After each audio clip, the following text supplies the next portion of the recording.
What is going on, guys? Today we are looking at the man, the myth, the absolute legend in FIFA 20. It is Mr. Ryan Kent.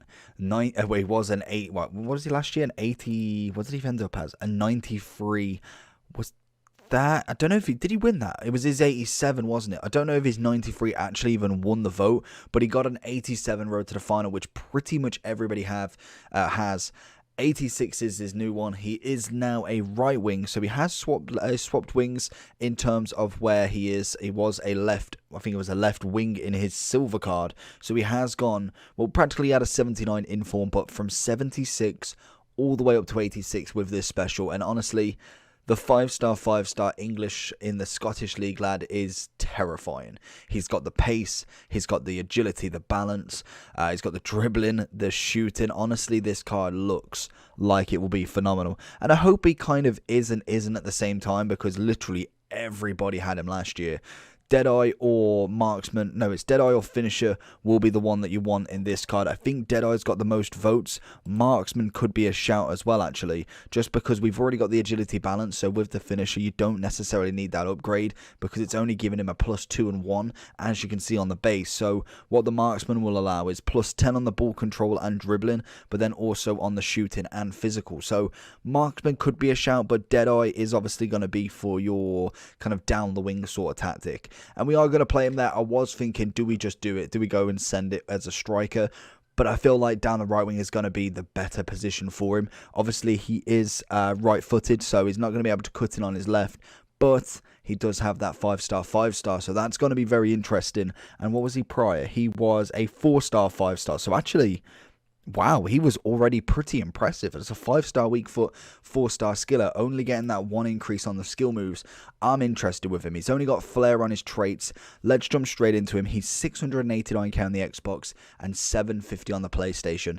He's just going to be phenomenal. I can already see it. Let's get into it and see what Kent can do. One thing I did forget to mention with Big Boy Kent is obviously if you have got the Tavernier SBC, you're going to be absolutely laughing. Literally 2 minutes in and he's already assisting the goal. 3 minutes, literally. What a player. Gotta get it into Kent again. Oh, just get caught by Henry. Kent down the wing again. He's just got absolutely pace for days. It doesn't help that obviously Henry does have the pace as well, but literally you can just probably run with this card and he'll do very, very well until he comes up against the likes of the really pacey midfielders. As we do, oh, Kaka nearly finding him in. Great tackle from Kent.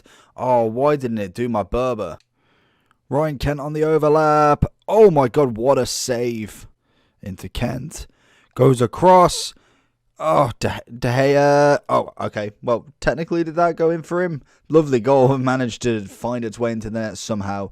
De Gea making some cracking saves there. Kent is in. What can we see from him? Is he going to bring the keeper out? Ah, it's easy work. Light work for him. You love to see Kent back in action again this year. That's a solid ball into Kent. What can we find? His pace is that little bit too much. Go with that left foot finesse, and it's a lovely goal to make it 5 in the 45th. Kent with the little 1-2 with CR7. We see it through. Oh, it's a ball roll of dreams, honestly. It's just like playing FIFA 20 all over again. The guy is absolutely cracked. Literally, the 1-2 with Kent is absolutely filthy. All it takes is that, and he's got the absolute speed to just knock it in. Ronaldo's going for it. Gomez with a block. But literally just a 1-2. He's got, what, 96, 97 pace, whatever it was. Honestly, the card is just going to be...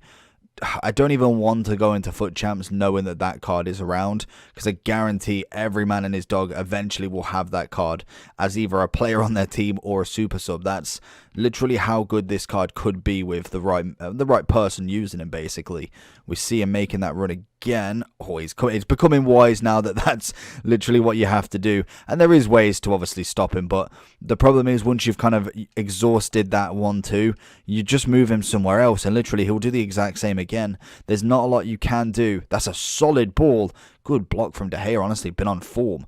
But literally, all you have to do is change up how you do it. Maybe you move him to the left side. Maybe you move him up to centre forward. You pass it a little bit later. And literally, it just becomes an endless cycle of what you can do with that card. And literally, just a bug standard this, literally. Wait for him to come past. And then just have the speed. Sometimes like that, he gets the tackle. Very risky there. I don't know why he'd slide. He was probably going to beat him to the ball anyway. And instead, you literally just go like this. Go inside. Maybe just go around. You're looking as well that you've kind of got people that...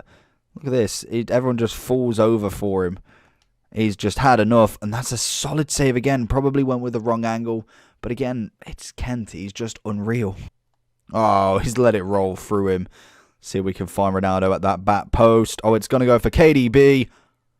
Team of the year KDB, what are you playing at, son? That should be easily a goal.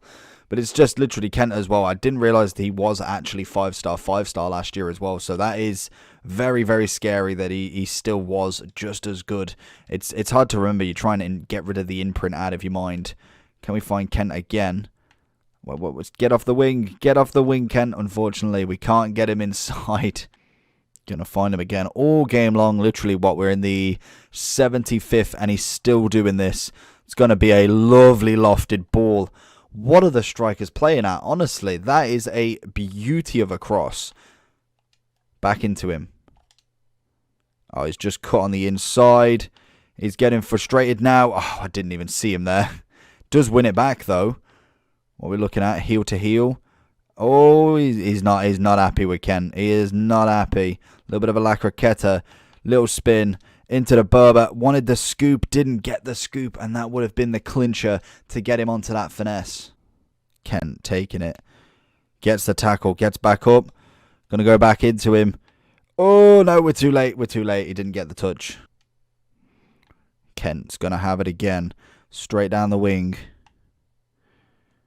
It's beautiful. Pass it into KDB. Oh my god, honestly, they're just not in sync, I swear. Into Kent. He's going to find a lovely ball down to Kent now. We're waiting for him to come back. Make the defender feel like we're going somewhere else. Finds it into Kent. Gets the little turn. And oh my god. Does not matter what you do to this guy. He will find that back of that net. Honestly, I just don't want to come up against him in champs. He's going to be so tricky to find to really try get that tackle on. So then going into the overall for Kent. So let's just double refresh that price. 708, 757, which is always good news for me because I'm pretty sure I bought him a little bit cheaper than that. Obviously, tax is going to have its thing with that one. But with the Deadeye, obviously the Marksman and Deadeye are both very similar. One with 200 votes out of 200 votes, so one with 40%, one with 37. We did Deadeye because obviously that gets the passing and the shooting up, because dribbling wise, reactions I'm not massively I don't massively need. I just want to see what his pace was all about.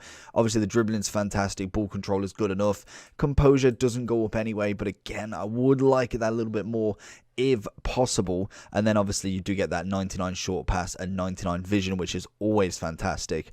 With the Marksman, it's nice. You do get obviously this kind of here, which I think is more beneficial because, for instance, you've got the finisher, so you've got the shooting, dribbling. Obviously the Marksman gives you that that physicality, so literally you'll get the +2 and 1 on the agility balance. What the Marksman does obviously is gives you the free stats that need that little extra. You get the 97 ball control, 99 dribbling and 81 reactions, but you also still get the finishing and a little bit more strength. He's not known for his strength. He is necessarily a lean build. He's a fast winger. He's not built to be like a Virgil. He's not going to built to be like a Traore. He wants to be that quick winger down the line, and we saw it consistently against Mendy. We didn't try it against Roberto Carlos, and not many people have him, but we tried it against Ferland Mendy, which is one of probably the most used left back in this game. So I can normally often say that is the kind of benchmark. If you can beat him consistently, you know that you're onto a winner. So using the Deadeye, that for me is the kind of more preferred tactic. It adds that passing and it gives you that nice link play between your striker, your centre forward, your cam, your CMs, whatever sort of position or formation you actually use.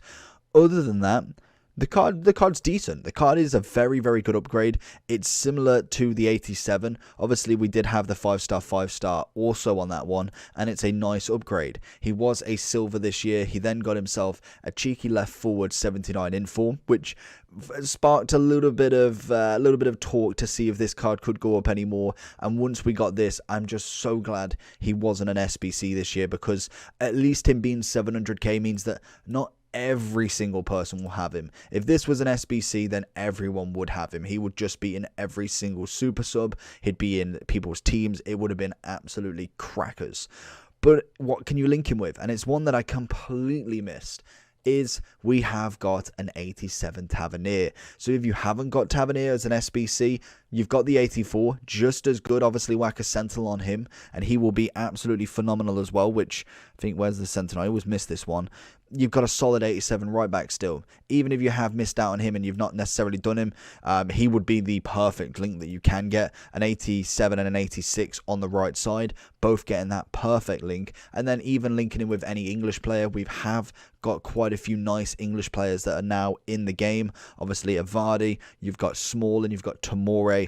Obviously, he is fighting off his position from Sancho, from Saka also. I don't think there's many others, is there? Sacco, obviously got Beckham, which to me, I don't think is going to be too much bother. Yeah, so it's really just Sancho and Saka. Then you've obviously got big boy Kent there. So there is not much position. It's like fighting for position on the right mid for England. But as an English team in total, we haven't got a bad team this year. There really seems to be a hell of a lot more specials that actually are not necessarily like majorly meta and usable, but at least a solid English player. Barnes, really liked him. Obviously, Curtis Jones, I think most people got him centre mid. Don't know many people that would have got him left mid. Reece James, we've got an 87. We've got this guy in the objectives this week. So again, another link right there. Henderson, Mount, Milner, Chamberlain. You can see what I mean. There is a lot of players that you can link big boy Kent with. So overall, I was really happy with him. It is very terrifying to know that he is just as good as when he left off. I realised why we couldn't find Kent in there. We've gone to them. But realistically for me, he's solid. He's a super sub at best if you don't have Tavernier. I feel like potentially going with Walker. I would like an inform if anything. But super sub at best, he's going to be an absolute demon coming on in the second half against tired defenders. You're going to have to get your left backs ready because they aren't ready for Kent. He is going to be one of them players that really tests people's patience with this game over the next few months until we get team of the season. And then it's somewhat irrelevant because a lot of people then have a lot better cards, or at least higher rated cards that they prefer. Overall wise, am I going to be really harsh or really lenient with him? Because I really liked him. His stats throughout was fantastic. I'm going to give him, I think as a hype, as a Ken, I'm going to give him a 9.6. I really did enjoy him. His pace was phenomenal. His shooting was decent. Dribbling was fantastic. Passing was lovely. Physicality is the only thing that really let him down, which you kind of expect from a winger. So I think 9.6 out of 10. Let me know down below if you agree and if you have got Ken. And if you do get him untradeable, don't play me, please. But apart from that, make sure you like and subscribe. Peace.